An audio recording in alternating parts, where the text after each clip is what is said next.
Coba deh, pernah kepikiran nggak soal benda yang sekarang ada di saku Anda? Ya, ponsel pintar Anda. Dalam beberapa menit ke depan, kita bakal menelusuri perjalanan ribuan tahun yang luar biasa, yang pada akhirnya membawa seluruh dunia ke dalam genggaman Anda. Pertanyaannya kelihatannya simpel ya, tapi jawabannya wow, luar biasa. Gimana ceritanya semua hal yang dulunya terpisah-pisah, gede, dan ribet, sekarang bisa muat di satu perangkat kecil ini? Dari mana sih semua ini berawal? Oke, biar kebayang, kita bandingin langsung aja ya. Dulu, pagi kita dimulai sama suara jam waker yang berisik banget. Satu alat, satu fungsi doang. Sekarang, kita bangun pakai alarm ponsel, yang habis itu bisa langsung kita pakai buat cek berita atau medsos. Praktis banget. Mau nelpon orang? Dulu tuh, kita harus pakai telepon gede yang kabelnya suka belibet, terus nomornya diputar satu-satu. Krek, krek, krek. Sekarang, komunikasi instan, bahkan video call, bisa kita lakuin dari mana aja. Soal hiburan, gimana? Wah, beda jauh. Dulu, buat dengerin musik, kita butuh pemutar piringan hitam yang segitu gedenya. Sekarang, jutaan lagu dari seluruh dunia udah siap didengerin. Tinggal sentuh pakai jari. Urusan duit juga loh, bener-bener berubah total. Dulu, kita mesti antri di bank buat ambil uang atau transfer. Sekarang, seluruh banknya seakan-akan pindah ke saku kita. Semua bisa beres dari genggaman.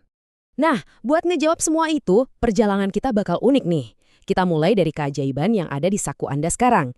Terus kita bakal loncat jauh banget ke masa lalu buat lihat percikan awal peradaban. Dari situ, kita maju cepat buat lihat gimana dunia mulai nyambung, nyaksiin revolusi digital, dan balik lagi ke masa kini sebelum kita ngintip sedikit ke masa depan. Siap? Ayo mulai! Oke, kita mulai dari bagian 1, keajaiban di saku Anda. Jujur aja benda ini tuh bukan lagi sekedar alat, tapi udah jadi pusat kendali hidup kita di zaman modern. Dari kerja, belajar, sampai nyari hiburan. Sebenarnya apa sih teknologi itu? Intinya, teknologi itu cara kita bikin alat biar kerjaan jadi lebih gampang. Jadi ini bukan cuma soal gadget canggih aja ya, tapi semua metode, proses, dan keahlian yang bantu kita nyelesain masalah. Dari yang paling sederhana sampai yang paling rumit sekalipun. Oke, sekarang kita putar waktu jauh banget ke belakang. Kita masuk ke bagian 2, percikan awal peradaban. Disinilah akar dari semuanya dimulai. Yang gila dari sini tuh apa? Lihat deh betapa lambatnya kemajuan di awal-awal. Coba bayangin. Dari alat batu pertama, butuh lebih dari 2 juta tahun sampai manusia akhirnya bisa ngendalin api. 2 juta tahun lebih loh. Terus, ratusan ribu tahun lagi buat nemuin pertanian. Kemajuan itu ada, tapi jalannya pelan banget. Dalam skala waktu yang susah kita bayangin. Oke, sekarang kita loncat maju ke era yang mengubah segalanya. Selamat datang di bagian 3, menghubungkan dunia. Nah, di sini nih, laju inovasi mulai ngebut. Nah, coba bandingin sama yang tadi. Beda banget kan? Cuma dalam 100 tahunan kita pindah dari mesin uap ke kereta api, terus telegraf yang bisa kirim pesan kilat, telepon yang bisa kirim suara, sampai bola lampu yang bikin malam jadi terang. Satu penemuan nyalain penemuan berikutnya, dan dunia pun jadi terasa makin kecil. Dan ini yang ngebawa kita ke titik balik paling penting. Revolusi yang dampaknya kita rasain tiap detik sekarang. Kita masuk bagian 4, revolusi digital dimulai. Jadi gini, sebelum era digital, semua informasi itu bentuknya fisik, analog. Dokumen ya ditumpukan kertas, musik ya di piringan hitam atau kaset, makan tempat dan repot. Nah, teknologi digital mengubah semua itu jadi kode angka, 0 dan 1. Jauh lebih praktis, super cepat, dan ringkas banget.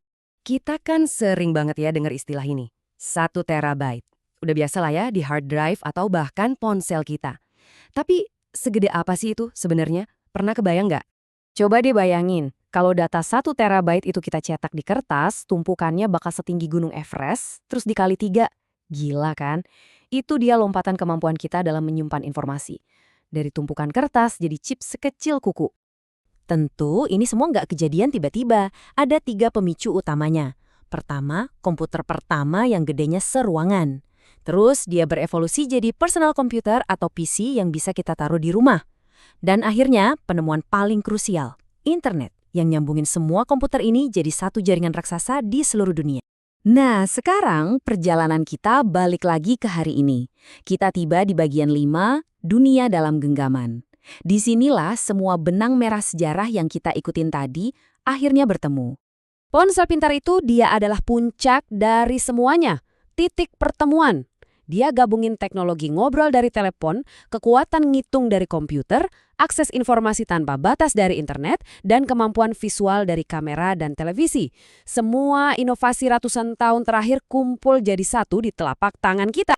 Terus seberapa masif sih dampaknya ke seluruh dunia? Coba lihat angka ini. 10 kali. 10 kali apa ya? Gini, kalau semua ponsel pintar yang lagi aktif di seluruh dunia kita jejerin satu-satu, barisannya itu bisa ngelilingin planet bumi 10 kali. Ini nunjukin betapa dalamnya alat ini udah nyatu sama peradaban manusia modern. Oke, perjalanan kita hampir selesai nih. Kita udah lihat dari mana kita berasal dan di mana posisi kita sekarang. Pertanyaan terakhir, abis ini mau kemana? Selamat datang di bagian 6. Lalu, apa selanjutnya? Gelombang revolusi berikutnya itu udah di depan mata kita. Ada kecerdasan buatan atau AI yang makin pinter, ada Internet of Things yang bakal nyambungin semua barang di sekitar kita, komunikasi super ngebut pakai 5G, sampai mobil yang bisa nyetir sendiri. Ini udah bukan fiksi ilmiah lagi, tapi gelombang teknologi yang lagi kita hadapi sekarang. Dari alat batu yang paling simpel sampai kecerdasan buatan, ada satu hal yang nggak pernah berubah. Teknologi itu cuma alat. Cuma perpanjangan dari kemauan dan imajinasi kita. Jadi pertanyaannya bukan lagi apa yang bisa teknologi lakuin, tapi kita mau pakai alat ini buat ngebangun masa depan yang kayak gimana? Nah, jawaban pertanyaan itu ada di tangan kita semua.